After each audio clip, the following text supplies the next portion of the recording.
नमस्कार मेरे प्यारे साथियों, स्वागत है आपका अपना चैनल द एजुकेशन सेंटर 0.1 में। जैसा कि हम आपको कल बताए गए कि क्लास 10th का चैप्टर 8 कल से स्टार्ट करेंगे। तो आइए देखते हैं कि चैप्टर 8 में हमें क्या पढ़ना है। चैप्टर 8 का नाम है त्रिकोणमिति का परिचय, यानी कि हमें त्रिकोणमिति का परिचय, त्रिकोणमिति का अध्ययन करना है। त्रिकोणमिति देखते हैं, त्रिकोणमिति आखिर है क्या, समझते हैं। त्रिकोणमिति, त्रिकोणमिति से क्या समझते हैं। पहला क्वेश्चन क्या है, त्रिकोणमिति से क्या समझते हैं। तो त्रिकोणमिति गणित की वह शाखा है, त्रिकोणमिति गणित की वह शाखा है जिसके अंतर्गत त्रिभुज के भुजाओं के अनुपात में कोणों की माप की जाती है।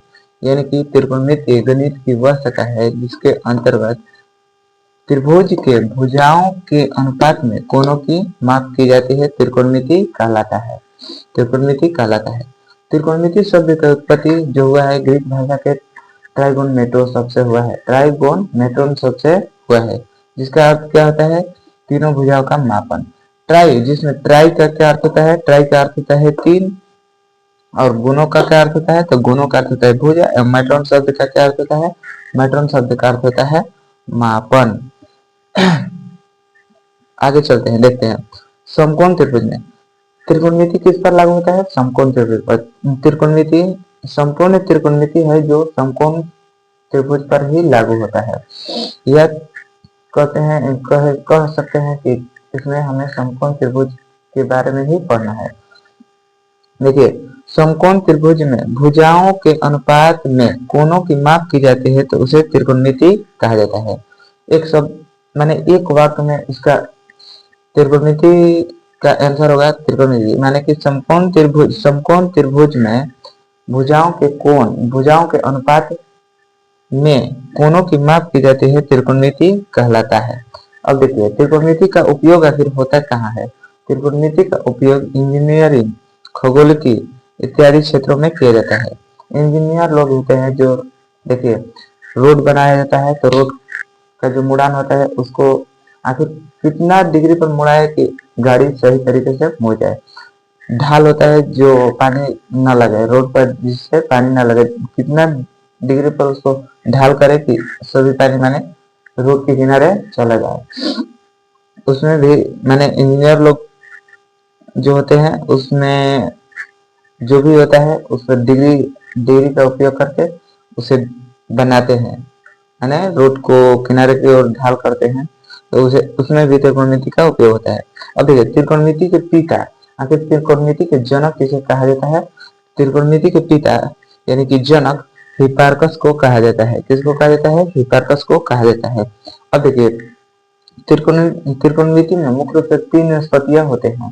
त्रिकोणमिति में मुख्य रूप से कितने निष्पत्तियां होते हैं, त्रिकोणमिति में मुख्य रूप से तीन निष्पत्तियां होती है। पहला साइन, कौन सा होता है, साइन होता है। दूसरा क्या होता है, कॉस होता है। तीसरा क्या होता है, टैन होता है। साइन को हिंदी में क्या कहा जाता है, जया कहा जाता है। हम कॉट को हिंदी में कॉस को हिंदी में कोजया कहा जाता है। हम टैन को हिंदी में कोटि अस्पर्शजया कहा जाता है। आगे चलते हैं, देखिए, ये मुख्य रूप से तीन ही निष्पत्तियां होते हैं त्रिकोणमिति में, लेकिन अन्य तीन निष्पत्तियों का उत्पत्ति इन्हीं तीनों निष्पत्तियों से ही हुआ है। जैसे देखिए, साइन से उत्पत्ति हुआ है कोसेक का। जैसे देखिए, साइन मतलब क्या होता है, जया, एवं कोसेक मतलब क्या होता है, व्युत कर्म जया। यानी कि इससे साइन से निर्माण हुआ है किसे, कोसेक के, एवं कोस से किसका निर्माण हुआ है, सेक का। यानी कि सेक, देखिए, सेक का हिंदी में क्या होता है, सेक का हिंदी में कहते हैं हम कोजया, एवं कोसेक को कहा जाता है व्युत कोजया। देखिए, टेन से उत्पत्ति हुआ है किसे, किसका, तो कोट का। कोट को हिंदी में कोटि अस्पर्शजया कहा जाता है, एवं टेन को अस्पर्शजया कहा जाता है। अब देखिए, ये दोनों है ना, ये इसका हम दो अलग नाम से भी जाना जाता है। इसे हिंदी में देखिए, अस्पर्श मैंने सेक को किस नाम से जाना जाता है, कोजया के नाम से जाना जाता है, एवं कोसेक को किस के नाम से जाना जाता है, व्युत जया के नाम से जाना जाता है, मैंने व्युत जया के नाम से जाना जाता है। इतना हुआ। अब आगे चलते हैं, देखते हैं क्या होता है।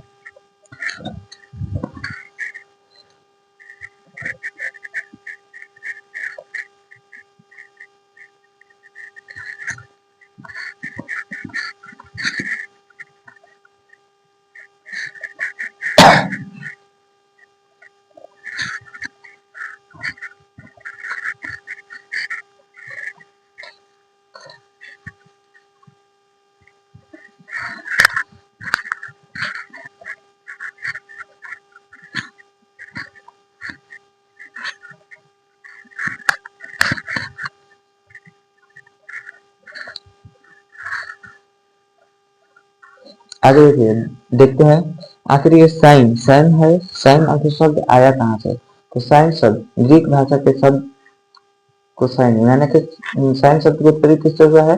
साइनिस शब्द से हुआ है। यानी कि हम लिखेंगे स्टार बनाकर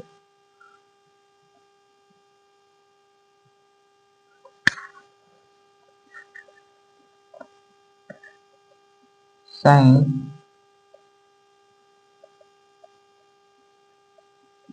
शब्द की उत्पत्ति साइनी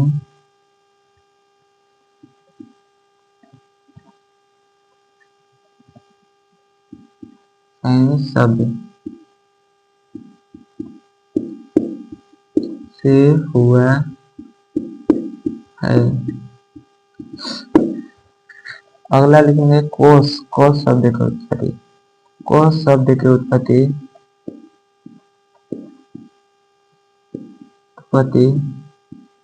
कोसाइनी, कोसाइनी शब्द से हुआ है।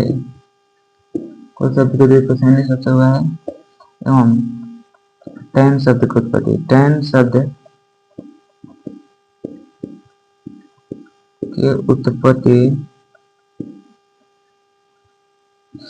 टेंजेंट जेट शब्द से, टेंजेंट शब्द से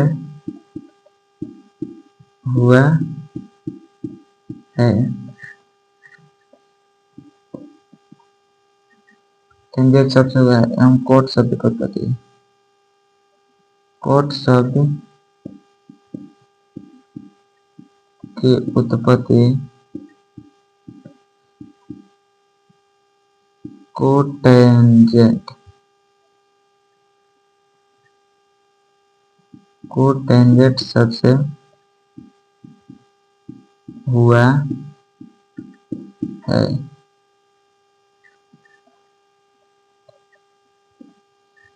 एवं कोस शब्द की उत्पत्ति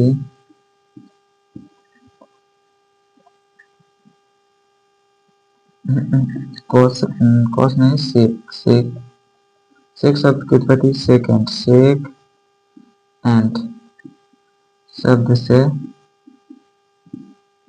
हुआ है। एवं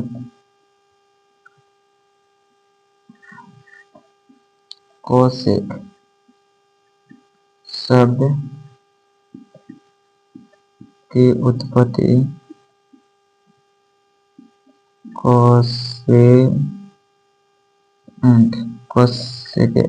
कोसेक एंड शब्द से हुआ है। देखिए इसके बाद इतना जानकारी प्राप्त करने के बाद इसके बाद इसमें होता है साइन, साइन आखिर होता क्या है? देखिए अब देखिए आगे हमें पढ़ना है प्रमुख सूत्र, प्रमुख सूत्र, प्रमुख सूत्र, प्रमुख सूत्र क्या पढ़ना है? प्रमुख सूत्र। देखिए जैसे आखिर साइन, साइन साइन बराबर होता क्या है? साइन जो होता है, साइन साइन बराबर साइन थीटा, साइन थीटा बराबर लॉम्ब बटा में कौन होता है, यानी कि लॉम्ब पी, पी बटा में एच होता है। कोस थीटा बराबर बी बटा में एच होता है, यानी कि आधार बटा में एच होता है। टेन थीटा बराबर बी बटा में पी बटा में बी होता है, पी बटा में बी होता है। इसका उल्टा माने कि विपरीत, कोस शब्द कोस सेक बराबर क्या होता है? एच बराबर पी होता है, एच बटा में पी होता है। सेक, सेक थीटा बराबर क्या होता है? इसमें शब्द में थीटा होता है, सेक थीटा बराबर क्या होता है? एच बटा में बी, यानी कि टेन, टेन का उल्टा क्या होता है कॉट, कॉट बराबर क्या होता है कॉट थीटा बराबर क्या होगा, तो इसका उल्टा यानी कि बी बटा में पी। देखिए ये कैसे होता है, अब देखिए इसका परिभाषा अगर कोई पूछ देता है साइन थीटा किसे कहते हैं, साइन थीटा किसे कहा जाता है, तो ऐसे इसको ऐसे बोलेंगे। देखिए ये रहा समकोण त्रिभुज, समकोण त्रिभुज,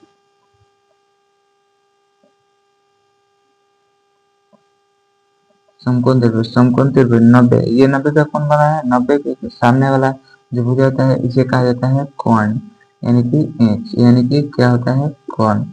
ये देखिए यहाँ अगर थीटा बनेगा तो ये जो कोनों का संलग्न भुजा हुआ ये क्या कहलाएगा, आधार कहलाएगा, आधार, आधार यानी कि क्या कहलाएगा, बी बेस कहेगा।